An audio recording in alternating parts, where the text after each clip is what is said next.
and welcome everyone. My name is Matthew Beland. I'm the University Archivist here at Drew University. I'd like to welcome you to our first annual ghost tour here at Drew. I'll be talking about some of our ghostly lore here on campus.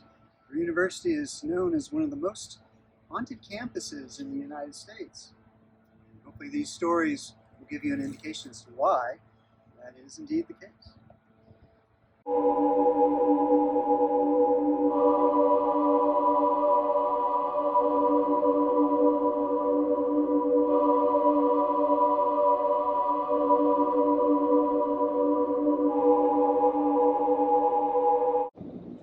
like to welcome you to the basement of Mead Hall.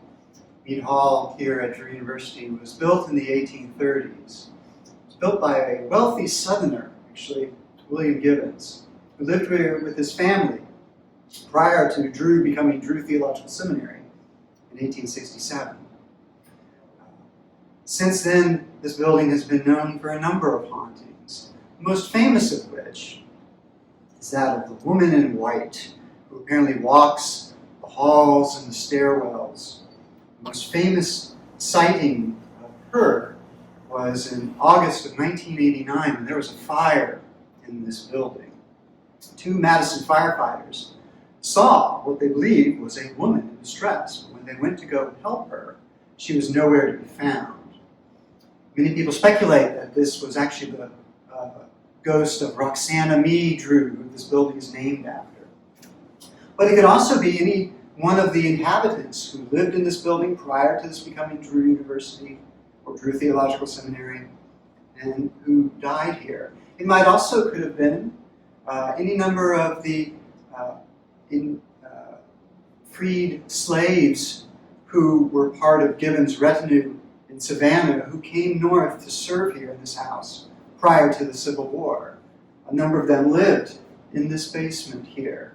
So there's any number of spooky ghosts in this amazing building.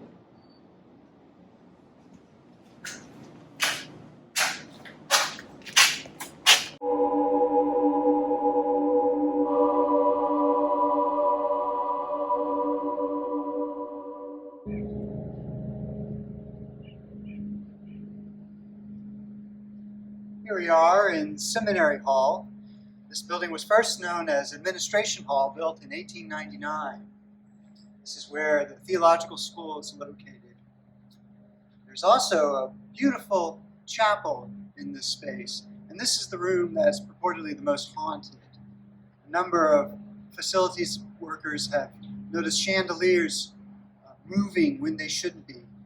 And a number of security guards have also noticed or heard the organ playing when there's no breezes at all, and not just odd notes here and there, but actual hymns and songs. So we believe the chapel may be the haunted space of this building.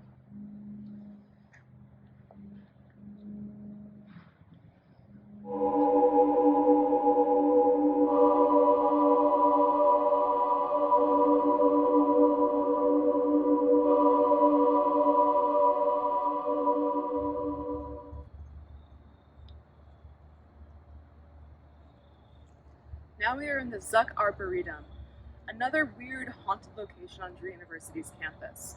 We've been given reports from students that they've seen a woman dressed in a long blue dress kind of floating above the water. We've seen other reports online from previous Drew students that they've been given gemstones from this woman, that they were protection devices against other ghosts on Drew's campus. We don't know.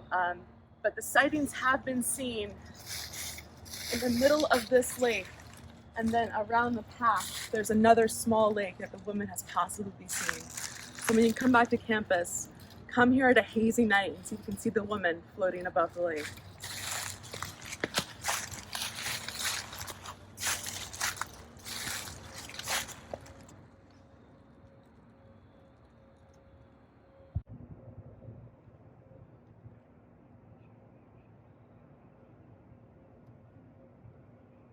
You're looking here at the FM Kirby Shakespeare Theater. This building was originally the Bound Gymnasium, built in 1909. This building served as the original gymnasium for Drew Theological Seminary. There is a named ghost who haunts this building. His name is Reggie. He is a mischievous ghost. He likes to turn the lights on and off, and all of the theater people, when they leave the building at night, they'll say, "Good night, Reggie." The speculation is that Reggie drowned in the pool that was once part of the gymnasium here.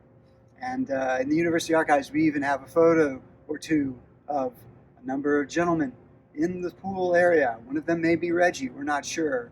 But this is the ghost who reportedly haunts this building here.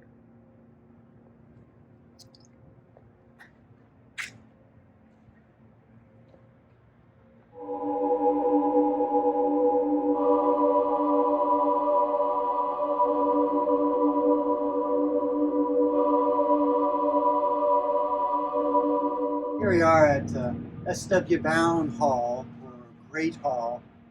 This magnificent building is modeled after Christ Church Hall in Oxford. It has, it's a model of the Christ Church Hall refectory, one of the largest and arguably most beautiful dining establishments in England. This one's a little bit smaller, but just as beautiful. But it's the second story of this building, the Great Hall itself, the refectory, where ghostly sightings have occurred. Chandeliers are said to sway back and forth when there's no apparent breeze at all. It could be former cafeteria staff or workers. It could be, at one point in time, students were living on the first floor of this building, regal dormitory that it is. But yes, quite an establishment, quite a wonderful place for any ghosts to haunt.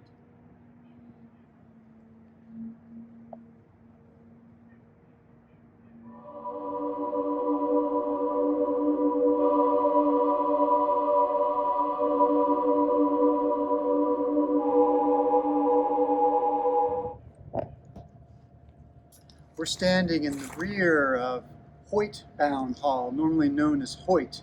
This was the first freestanding dormitory to be built here at Drew Theological Seminary, built in 1894.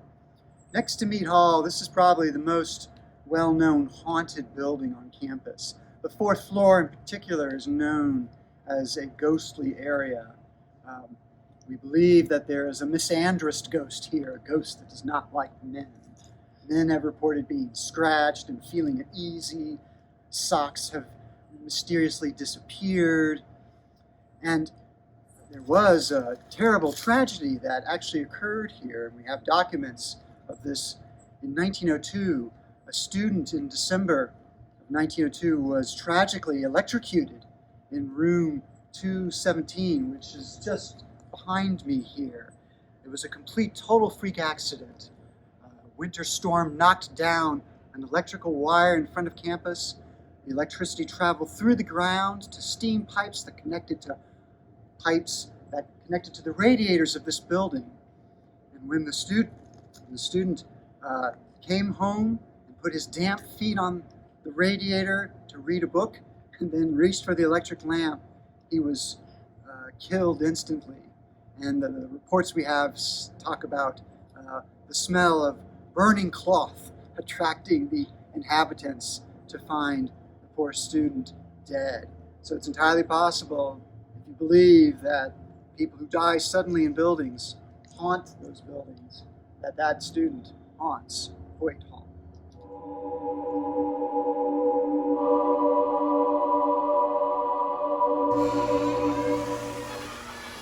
Welcome to the Tunnel Vault. This tunnel goes between the Methodist Archives on this side and it goes all the way to the library underground. This tunnel vault is very strange. Staff, faculty, and students have both seen some strange happenings in this tunnel. Weird sounds, but the haunted story that we've heard the most frequently is in the art vault over here. We had a student working in the art vault. She's working on the second floor. She looks down and she saw the feet of what she claims to be this like Victorian shoes. When she went downstairs to take a look, the apparition was gone. She came running upstairs to tell us, and no one else has seen the ghost, but we believe whatever it was, it's in the art vault and the tunnel vault.